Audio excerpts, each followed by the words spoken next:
नमस्कार, मी विदुला. दिल से दिल तक हेल्दी हार्ट या टॉक शो मध्ये मी तुम्हा सर्वांचं मनापासून स्वागत करते. अलीकडच्या काळात जीवाला हृदयविकारामुळे धोका निर्माण झाला आहे. अगदी सुदृढ लोकांमध्येही हार्ट अटॅकचे प्रमाण दिसून येते. दिल से दिल तक हेल्दी हार्ट हा टॉक शो प्रत्येक भारतीयाला हृदयविकाराबद्दल शिक्षित आणि संवेदनशील करण्यासाठीचा एक जनजागृती उपक्रम आहे. आकडेवारी दर्शवते की पाश्चात्य देशातील लोकांपेक्षा भारतीयांना 10 वर्ष आधी हृदयविकाराचा त्रास होऊ शकतो. याशिवाय दर 33 सेकंदाला एका व्यक्तीचा हृदयविकाराच्या झटक्याने मृत्यू होतो. याच गोष्टी लक्षात घेऊन भारतीयांमध्ये हृदयविकाराबद्दल जागरूकता निर्माण व्हावी म्हणून भारतातील आदरणीय इंडियन मेडिकल फ्रेटर्निटी यांच्या संयुक्त विद्यमाने 2018 पासून दिल से दिल तक हेल्दी हार्ट या टॉक शोची मोहीम सुरू करण्यात आली. दिल से दिल तक हेल्दी हार्ट या टॉक शोचे लाखो भारतीयांनी कौतुक केले आणि हजारो भारतीय या मोहिमेत सामील झाले. याच पार्श्वभूमीवर आज आपल्यासोबत आहेत भारतातील तसेच पुण्यातील सुप्रसिद्ध हृदयरोग तज्ञ डॉक्टर शिरीष साठे आणि डॉक्टर मनोहर साखरे. नमस्कार डॉक्टर. आजच्या या विशेष कार्यक्रमात तुम्हा दोघांचं पण स्वागत आहे. माझा पहिला प्रश्न डॉक्टर शिरीष साठे यांना आहे. डॉक्टर, हृदयविकाराचा त्रास कुठल्या वयोगटात संभाव्यता होतो? सामान्यतः कुठल्या वयोगटात हा त्रास संभवू शकतो? त्याचबरोबर यासाठी लिंग किंवा अनुवंशिकता किती महत्त्वाची असते याबद्दल तुम्ही काय सांगाल? विदुला नमस्कार. विदुला, तुझा प्रश्न 2-3 विभागातला आहे, त्यामुळे उत्तर मी 2-3 विभागामध्ये देतो. हृदयविकार आणि वयोगट. मी ज्या वेळेला मेडिकल कॉलेजमध्ये होतो त्यावेळेला आम्ही असं बघायचं की साधारणतः 70-75चे या वयाचे पेशंटचे हार्ट अटॅकने आमच्याकडे यायचे.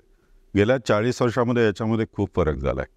आज तेच वय हे खाली खाली खाली जात 35-30 आणि कधीकधी 20-25 पर्यंत पण गेलेला आहे. इतक्या लहान वयामध्ये सुद्धा आता हार्ट अटॅक येऊ शकतो. आज जर तुम्ही एखाद्या मोठ्या शहरातल्या कुठल्याही ICUमध्ये गेलात तर साधारणतः 30 ते 45 या वयोगटातले 25 ते 30% पेशंट्स तरी असतात. त्यामुळे वय हे निश्चितच कमी कमी कमी होत चालले. इतकं कमी होत चाललंय की आता असं वाटायला नको की 25 वर्षाच्या मुलाला जर का तशी लक्षणं असतील तर हा हार्ट अटॅक नाहीच असं अजिबात म्हणता येत नाही. त्यामुळे जर का हृदयविकाराची लक्षणं असतील तर वय हे काही प्रमाण राहत नाही. कुणालाही हा हार्ट अटॅक येऊ शकतो. दुसरी गोष्ट, हृदयविकार आणि स्त्री आणि पुरुष यांच्यात काय प्रमाण असतात? पूर्वी असं दिसायचं की 80% तरी पुरुषांमध्येच हृदयविकाराचं प्रमाण होतं आणि 20% फक्त स्त्रिया. आता तेही बदललंय.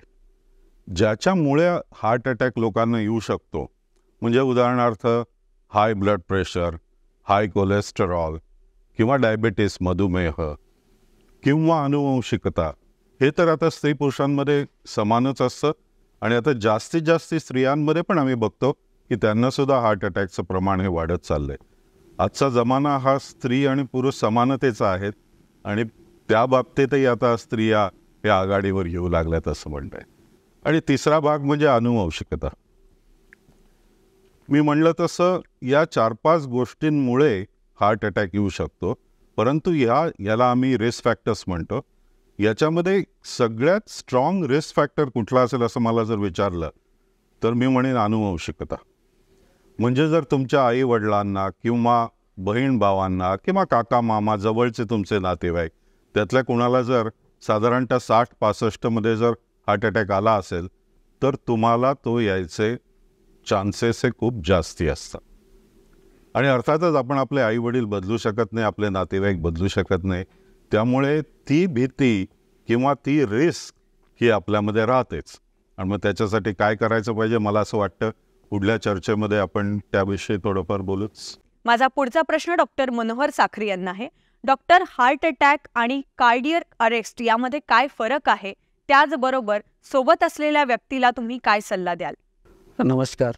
हार्ट अटॅक म्हणजे आपल्या हृदयाच्या स्नायू असतात, त्यांना 3 रक्तवाहिन्या रक्तपुरवठा करतात आणि त्यामध्ये अचानक रक्ताची गाठ तयार होणं आणि तो शरीराचा त्या भागाचा रक्तपुरवठा सडनली बंद होणं, त्याला आपण हार्ट अटॅक म्हणतो. त्यावेळेस पेशंटला चेस्ट पेन होऊ शकते, दम लागू शकतो, चक्कर येऊ शकते. अशा पेशंटला आपण इमिजिएटली जवळपासच्या रुग्णालयामध्ये जिथं अँजिओग्राफी आणि अँजिओप्लास्टीची सुविधा उपलब्ध आहे तिथं न्यायला हवं.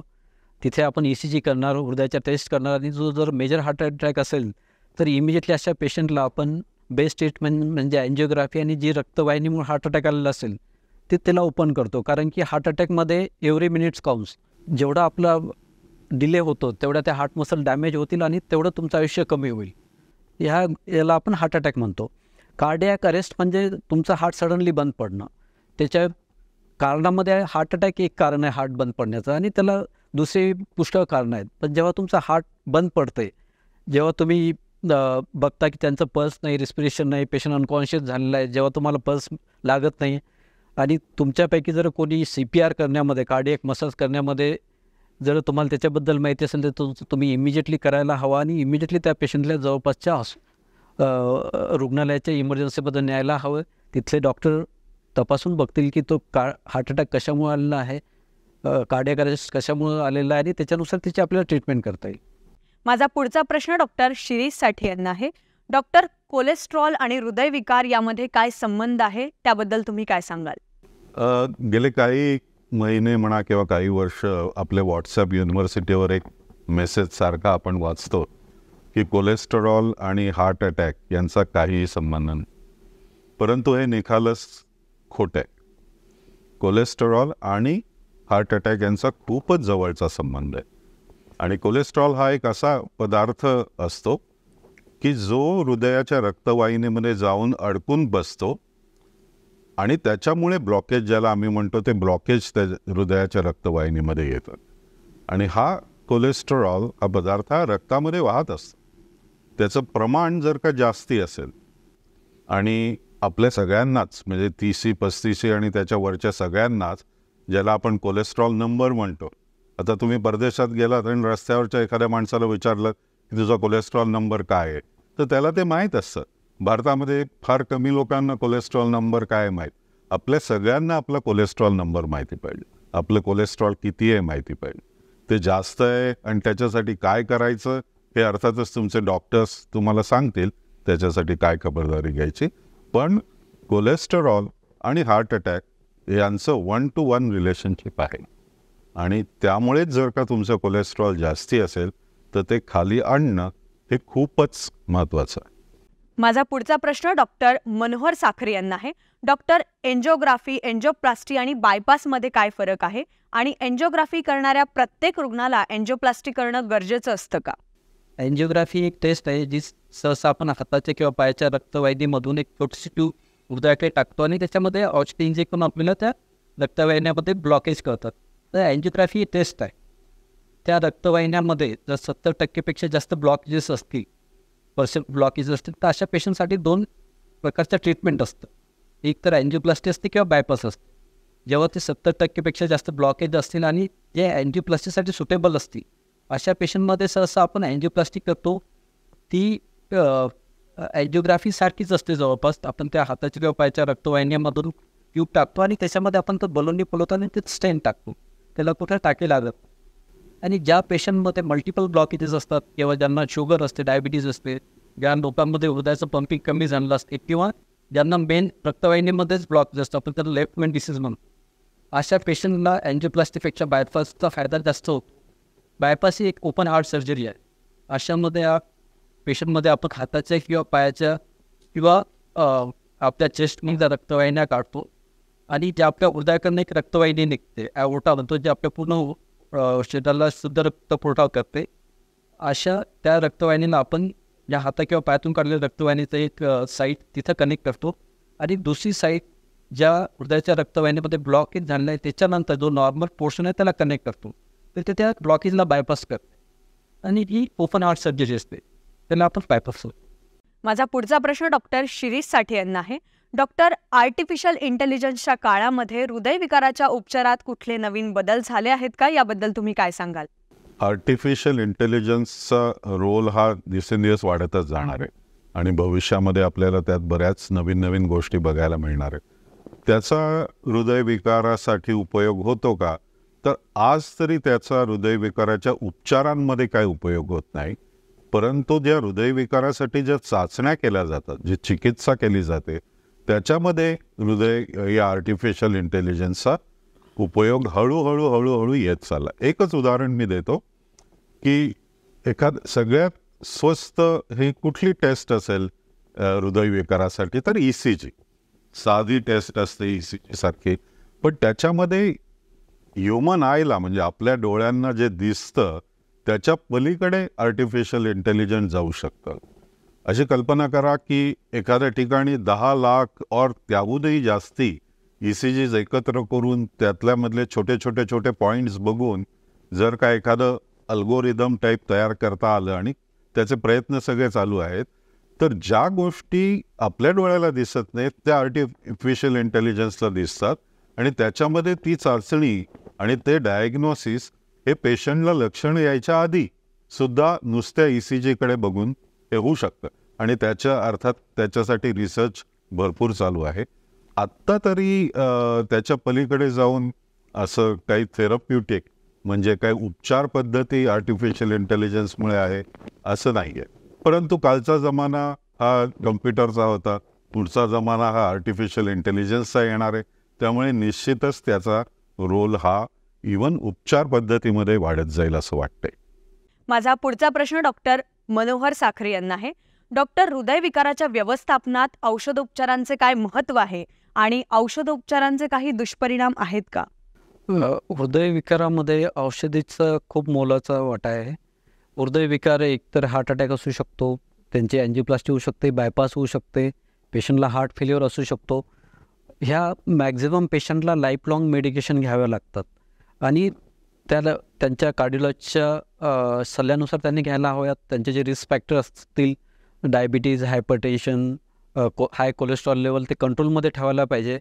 आणि तुम्ही जर रेग्युलर मेडिसिन लाईफ लाँग जर घेतल्या तर तुमचं आयुष्य वाढतं ह्या गोळ्यामुळे, तर त्या तुम्हाला लाईफ लाँग घ्याव्या लागणार आहे. आणि साईड इफेक्ट तशा ह्या रिलेटिव्हली खूप सेफ गोळ्या आहेत, औषधी असतात. त्याचे साईड इफेक्ट खूप रेअर असतात आणि ते तुमचे कार्डिओलॉजिस्ट त्यांच्या साईड इफेक्टनुसार त्यांचे डोसेस तुम्हाला ॲडजस्ट करतील. माझा पुढचा प्रश्न डॉक्टर शिरीष साठे यांना आहे.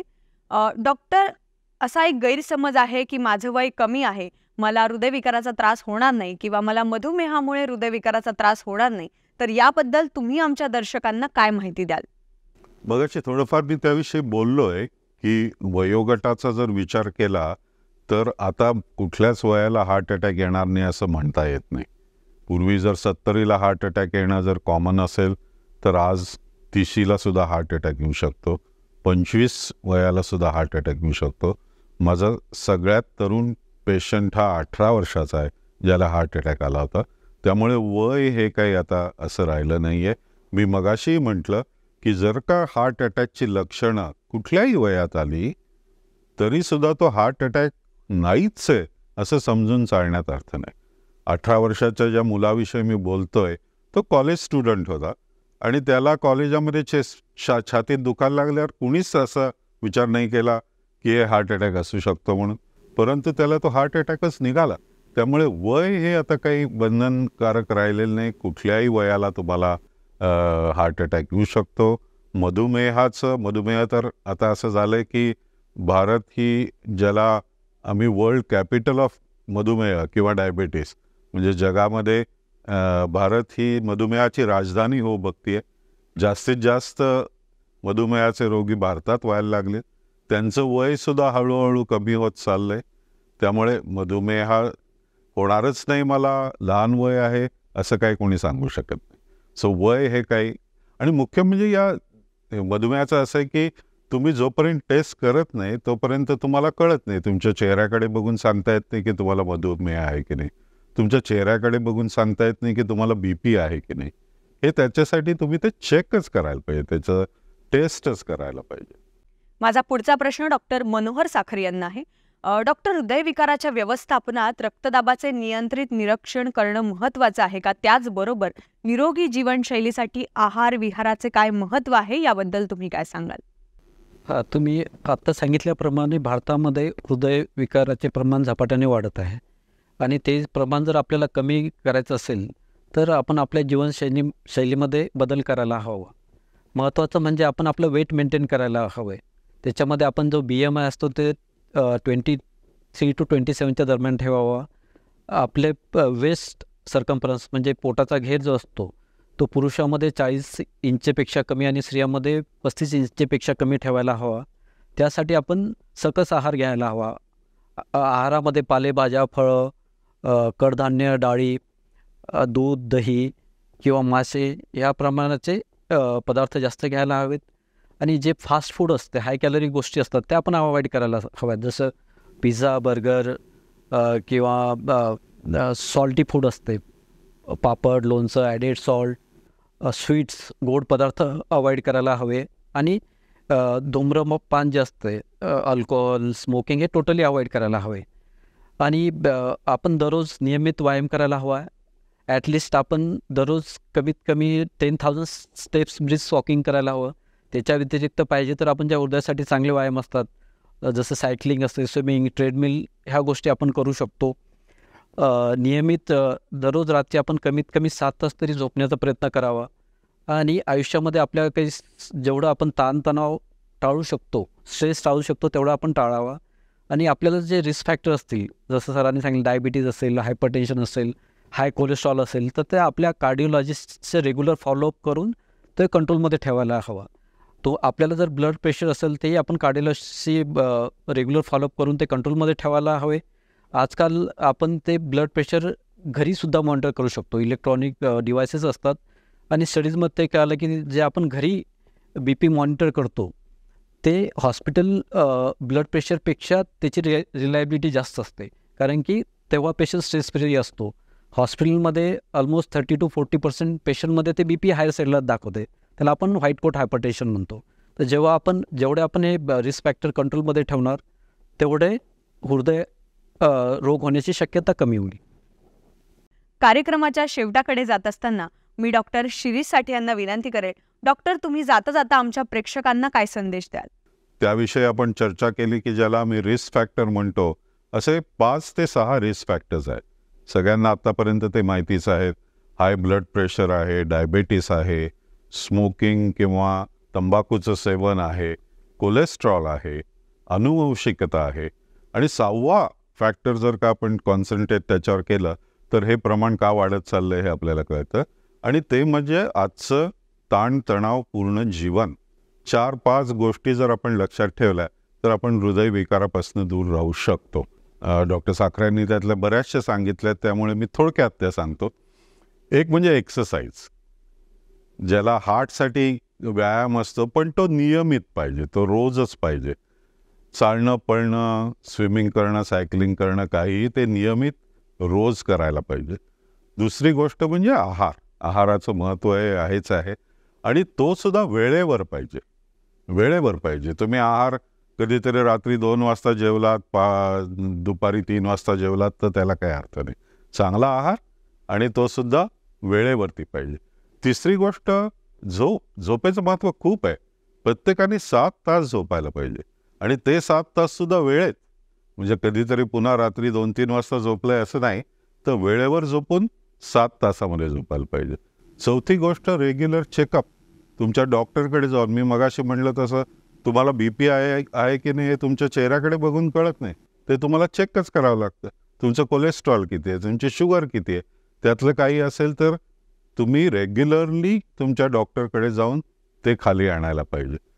डॉक्टर मनोहर साखरे, तुम्ही जसं सांगितलं, सरांनी जसं सांगितलं की भारतामध्ये हृदयविकाराचे प्रमाण वाढत आहे. परंतु दुसरी एक महत्त्वाची गोष्ट आहे की प्रमाणही वाढते, यंग एजमध्ये प्रमाण वाढत आहे. पण दुसरी एक बाकी डेव्हलप कंट्रीपेक्षा दुसरी गोष्ट म्हणजे आपल्याकडे हार्ट अटॅक यांची मॉर्टॅलिटी जास्त आहे. कारण की आपण हॉस्पिटलला लेट पोचतो. सरांनी जर सांगितलं की आपल्याला चेस्ट पेन असेल, दुसरं काही ब्रेथलेसनेस होत असेल, आणि पुष्कळ ते अटिपिकल प्रेझेंटेशन असेल, कधी तुमचा जबडाच दुखतो, कधी हातच दुखतो, कधी पाठच दुखतोय, आणि आपण ते निग्लेक्ट करतो. आपण म्हणतो की हे मस्क्युलर पेन असणार आहे, ॲसिडिटी असणार आहे, आणि आपण त्या मेडिसिन घेत राहतो. तर अशा वेळेस हार्ट अटॅकमध्ये टाईम महत्त्वाचा असतो. जेव्हा तुम्हाला चेस्ट पेन होते, तुम्ही इमिजिएटली डॉक्टरकडे जायला पाहिजे. जेवढ्या लवकर आपण ती रक्तवाहिनी ओपन करणार आणि रक्तपुरवठा सुरू करणार, त्याच्यामध्ये तुमचं एकतर इमिजिएट मॉर्टॅलिटी कमी होते, की जसं कार्डियाक अरेस्ट होणं, त्या गोष्टी कमी होतात. आणि जेवढं तुमचं हार्ट अटॅकनंतर त्या व्यक्तीचं आयुष्य त्या हृदयाच्या पंपिंगवरती डिपेंड असते. तुमचं हृदयाचं पंपिंग कसं आहे, तुम्ही जर इमिजिएटली 2-3 तासामध्ये हार्ट अटॅकच्या हॉस्पिटलला गेले, इमिजिएटली अँजिओग्राफी, अँजिओप्लास्टी झाली, तुमचं पंपिंग नॉर्मल असेल, तर तुम्ही ऑलमोस्ट नॉर्मल लाईफ जगू शकता. पण तेच पंपिंग जेवढं तुमचं कमी होईल, तेवढं तुमचं आयुष्य कमी होईल. भविष्यामध्ये तुम्हाला हार्ट फेल्युअर, हार्ट ट्रान्सप्लांटपर्यंत ती गोष्ट पोचते. आणि आम्ही बघतो की पुष्कळ लोक इमर्जन्सीमध्ये सुद्धा, आम्ही जेव्हा कार्डिओलॉजिस्टसुद्धा जेव्हा सांगतात की हार्ट अटॅक आहे, तर त्याच्यामध्ये विनाकारण वेळ घालवतात की आपण सेकंड ओपिनियन घेऊ. हा इमर्जन्सीमध्ये मला वाटतं सेकंड ओपिनियनमध्ये जास्त टाईम नको घालायला. जेव्हा तुम्ही रुटीनली अँजिओग्राफी करता, चालताना छातीत दुखतंय, तुम्हाला हार्ट अटॅक आला नाही, तेव्हा तुम्ही सेकंड थर्ड ओपिनियन घेऊ शकता. पण हार्ट अटॅकमध्ये टाईम इम्पॉर्टंट असतो, तर अशा पेशंटला तुम्ही इमिजिएटली ट्रीटमेंट करायला हवी. डॉक्टर, तुम्ही इथे आलात आणि इतकी महत्त्वपूर्ण माहिती दिली. तुम्ही दिलेली माहिती आमच्या प्रेक्षकांसाठी खूप महत्त्वाची ठरेल. आज तुम्ही इथे आलात आणि तुमचा इतका अमूल्य वेळ दिला त्यासाठी धन्यवाद. अधिक माहितीसाठी तुम्ही सुद्धा आमच्या दिल से दिल तक हेल्दी हार्ट या पेजसोबत जोडले जाऊ शकता, इंस्टाग्राम, फेसबुक आणि ट्विटरच्या माध्यमातून. आजच्या कार्यक्रमात इतकंच. पुन्हा भेटू नवीन चर्चेसह. तोपर्यंत स्वस्थ रहा, काळजी घ्या. धन्यवाद.